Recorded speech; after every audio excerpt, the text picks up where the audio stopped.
ఏమీ చెయ్యలేనని చేతులెత్తేశాడు. మళ్ళా ఇంకో పక్క అంటున్నాడు మీరేం చేశారంటున్నాడు. నేనేం చేశానో చంద్రబాబు అంటే ఒక బ్రాండ్ అవునా కాదా తమ్ముళ్ళు మిమ్మల్ని అడుగుతున్నా. అభివృద్ధి చేశానా లేదా అని మిమ్మల్ని అడుగుతున్నాను. ఈరోజు హైదరాబాద్ ఉంది, మీరందరూ అర్థం చేసుకోవాలి. ఎప్పుడు కూడా అభివృద్ధి జరిగితే ప్రభుత్వానికి ఆదాయం వస్తుంది, మన పిల్లలకు ఉద్యోగాలు వస్తాయి. ఇంకో పక్క ఆదాయం పెరిగితే నిరంతరం సమీక్షం అందిస్తాం, మళ్లీ అభివృద్ధి చేస్తాం, మళ్లీ ఆదాయాన్ని పెంచుతాం. ఇది ఆర్థిక వ్యవస్థలో ఉండే రహస్యం. ఎక్కడ చదువుకున్నాడో ఈ జగన్మోహన్ రెడ్డి నాకేం తెలియదు. ఏమన్నా చదువుకున్నాడా తమ్ముళ్ళు? చదువుకున్నాడా అని అడుగుతున్నా. కానీ నేరాలు చేయడంలో పిహెచ్డి చేశాడు, ఘోరాలు చేయడంలో పిహెచ్డి చేశాడు. అదే ఈ రోజు నా ఆవేదన.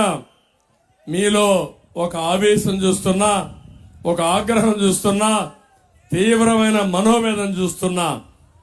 ఎంత దుర్మార్గుడు అంటే మన ఆస్తులు, మీ తల్లి తండ్రి ఇచ్చిన ఆస్తి, మీ తాత ముత్తాత ఇచ్చిన ఆస్తి, పట్టాదారు పాస్ పుస్తకం పైన ఎవరి బొమ్మ తమ్ముళ్ళు అని అడుగుతున్నా. ఎవరి బొమ్మ వేసుకోవడానికి అవకాశం వేసుకోవాలని అడుగుతున్నా మిమ్మల్ని. మీ పొలం చుట్టూ మైలు ఏవేసు సర్వే రాళ్లు ఎవరి బొమ్మ వేశాడో. రేపు ఇంకొక ప్రాబ్లం వస్తా ఉంది. మీ ల్యాండ్ రికార్డ్స్ అన్ని కంప్యూటరైజ్ చేస్తారన్నాడు కొత్త చట్టం. 10(1) ఉండదు, పట్టాదారు పాస్ పుస్తకం లేదు, అడంగల్ లేదు, ఒకే రికార్డు ఆన్లైన్. దానికి కీ ఎక్కడ ఉంటుందంటే జగన్మోహన్ రెడ్డి దగ్గర ఉంటుంది. ఆయన మీ నెంబర్ మారిస్తే మీ జాతకం మారిపోతుంది. ఇంకా మీ పని గోయిందా గోయిందా.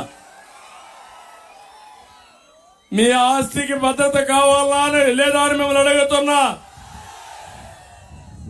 ఈ చట్టాన్ని మారిస్తే 75 ఏళ్ల నుంచి బ్రిటిష్ వారి పీరియడ్ నుంచి ఆస్తి అనేది ఒక హక్కు, ఒక భద్రత, దానికి ఒక బాధ్యత. ప్రభుత్వాలు అలాంటి ప్రభుత్వాలు ఎక్కడికక్కడ రికార్డులే మార్చేస్తామంటే ఏమవుతుందని అడుగుతున్నామో నేను చూశాను.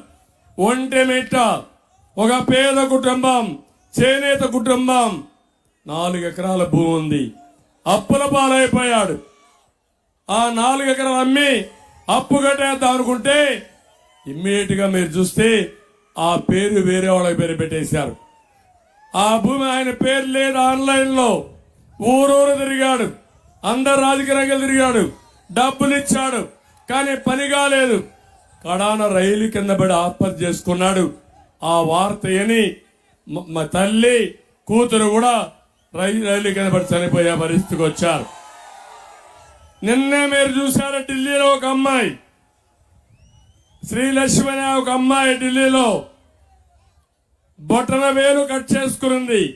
నా ఆడబిడ్డలకు అన్యాయం జరుగుతూ ఉంది, రాష్ట్రంలో అరాచకం జరుగుతూ ఉంది, చిన్న పిల్లలు కూడా గంజాయి అమ్ముతున్నారు. గంజాయి అమ్మించి నేరస్తులుగా తయారు చేస్తున్నాడని, నా వేలు పోయినా పర్వాలేదని ఢిల్లీకి వెళ్లి ఇండియా గేట్ దగ్గర వేలు కట్ చేసుకుని చూశారా తమ్ముళ్ళు అని మిమ్మల్ని